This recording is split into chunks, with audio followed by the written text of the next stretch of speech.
Ito na yung start ng trail. Tapos ito yung buong ikutin natin pag ano ng 1 hour. Okay, Let's let's go. go. Meron siyang mga arrow marks ng mga daan. Nasusundin mo. Parang yung sa ano, Camino.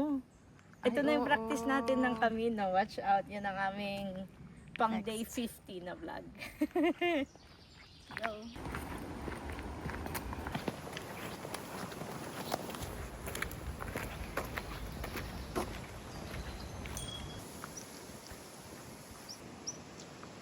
Yung mga picture.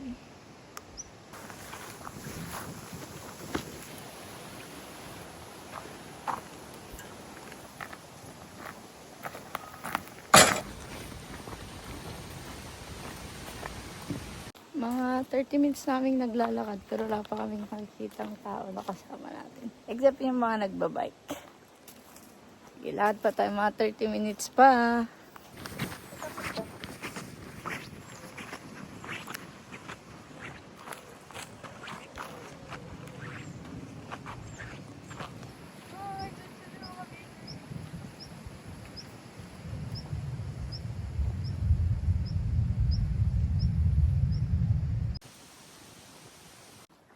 Parang ito na yung pinakamalayo tayo sa city na area.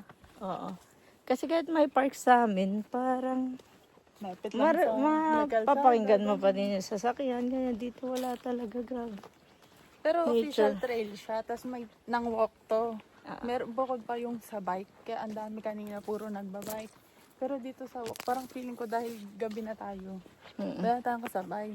Yeah. Pero sabi kasi dun sa website, may peak hours din to, so parang nagkakasabay-sabay din ang mga tao, parang pag morning or hanggang tanghali. Yun, dahil ayaw natin nakasabay, wala man lang talaga ni isang makakasabay. At natakot kami. Tapos na.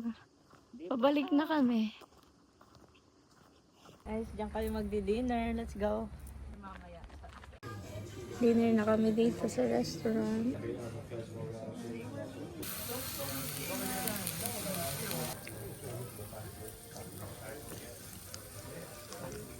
Ang lasa. Pork?